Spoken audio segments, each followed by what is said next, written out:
মৰমৰ ছাত্ৰ-ছাত্ৰীসকল, আজি তোমালোকলৈ আগবঢ়াইছোঁ দ্বাদশ শ্ৰেণীৰ অসমীয়া পাঠ্যক্ৰমৰ মগনীয়া পাঠটি। আশা কৰিছোঁ সকলোৱে শেষলৈকে চাবা আৰু লাইক, কমেণ্ট এণ্ড শ্বেয়াৰ কৰিবা। আহা আজি আমি দ্বাদশ শ্ৰেণীৰ মগনীয়াৰ পাঠটি অকণমান আলোচনা কৰোঁ।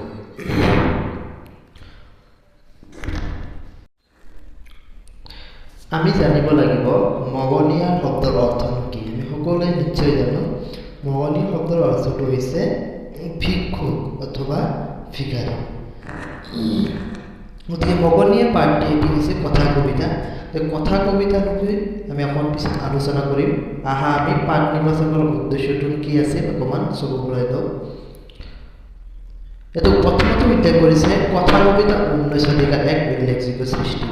মানে মগনীয়াৰ পাঠটি হৈছে কথা কবিতা, মানে কথাৰ জৰিয়তে লিখা এক প্ৰকাৰ কবিতা বুলি আমি ক'ব পাৰোঁ। এই কবিতা 19 শতিকাৰ সৃষ্টি বুলি ইয়াতে উল্লেখ কৰিছে। এই কবিতা প্ৰথম সৃষ্টি হৈছিল ৰুছ দেশত।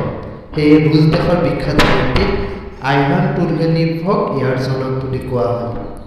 অসমীয়া ভাষাত কথা কবিতা ৰচনা কৰে যতীন্দ্ৰনাথ দুৱৰাই। এতিয়া কথা মনত ৰাখিব লাগিব যে যদি আমাৰ পৰীক্ষাত কেতিয়াবা আহে যে কথা কবিতাৰ জনক কোন, যদি ডাইৰেক্টলি কুৱেশ্যনটো আহে কথা কবিতাৰ জনক কোন, তেতিয়াহ'লে আমি লিখিব লাগিব কথা কবিতাৰ জনক হৈছে আইভান তুৰ্গেনিভ, কাৰণ তেখেতে প্ৰথম কথা কবিতা ৰচনা কৰিছিল।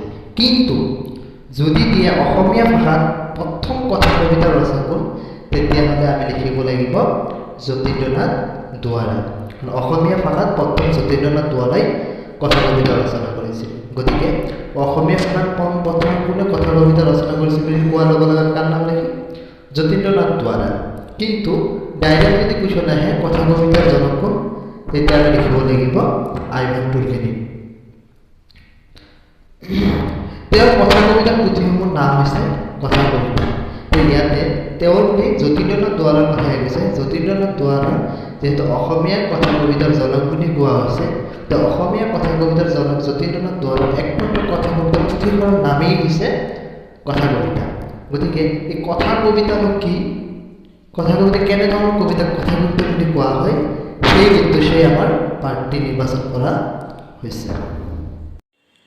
এতিয়া আহিম আমি লেখক পৰিচয়লৈ। যতীন্দ্ৰনাথ দুৱৰাৰ পৰিচয় অকণমান আমি জানি ল'ব আহা। মগনীয়াৰ পাঠটিৰ লেখক যতীন্দ্ৰনাথ দুৱৰা। তেখেতৰ জন্ম হৈছিল শিৱসাগৰৰ আমোলাপট্টিত 1892 চনত।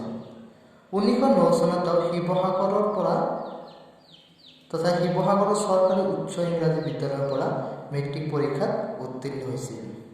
পৰৱৰ্তী সময়ত উচ্চ শিক্ষাৰ বাবে কটন কলেজত ভৰ্তি হৈছিল যদিও পিছত কলিকতালৈ গৈ স্কটিছ চাৰ্চ কলেজৰ পৰা BA পাছ কৰে। তাৰ পিছত আইন আৰু MA শিক্ষা আধাতে সামৰি শিৱসাগৰলৈ পুনৰ তেখেত উভতি আহে। ডিব্ৰুগড় জৰ্জ ইনষ্টিটিউশ্যনত দুৱৰাই পোনপ্ৰথম শিক্ষকতা কৰিবলৈ লয়। তাৰপিছত স্কটিছ চাৰ্চ কলেজিয়েট স্কুলত বহু বছৰ শিক্ষকতা কৰে। কিছুদিন কলকাতা বিশ্ববিদ্যালয়ৰ MA শ্ৰেণীতো অংশকালীন অধ্যাপক হিচাপে কাম কৰিছিল। ইয়াৰ পিছত যতীন্দ্ৰনাথ দুৱৰাই 1945 চনত ডিব্ৰুগড় হনুমান বক্স সৰোজমল কানৈ কলেজ স্থাপিত হোৱাত তাতে অসমীয়া বিভাগৰ মুখ্য অধ্যাপক পদত নিযুক্ত হয় আৰু অৱশেষত এই পদৰ পৰাই তেওঁ চাকৰি জীৱনৰ পৰা অৱসৰ গ্ৰহণ কৰে। এতিয়া আমি আহোঁ যতীন্দ্ৰনাথ দুৱৰাই ছাত্ৰ অৱস্থাৰ পৰা কিছুমান কবিতা পুথি ৰচনা কৰিছিল।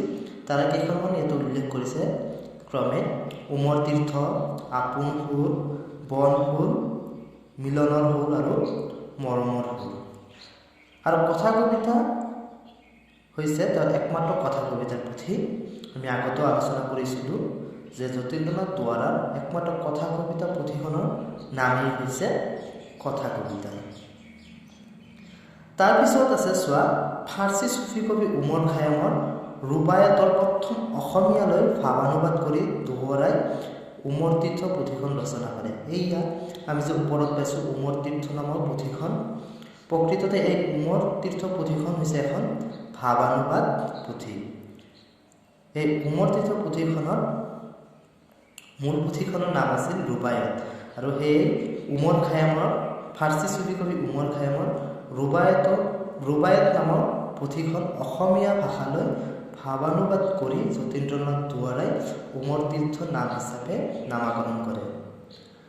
বনফুল কবিতা পুথিৰ বাবে যতীন্দ্ৰনাথ দুৱৰাই সাহিত্য একাডেমী বঁটা লাভ কৰিছিল। মৰমৰ ছাত্ৰ ছাত্ৰীসকল, ইয়াতে এটা কথা মনত ৰাখিব লাগিব যে যতীন্দ্ৰনাথ দুৱৰাক বনফুলৰ কবি বুলি জনা যায়, আৰু সাহিত্য একাডেমী বঁটা লাভ কৰা প্ৰথমগৰাকী অসমীয়া সাহিত্যিকেই হৈছে যতীন্দ্ৰনাথ দুৱৰা।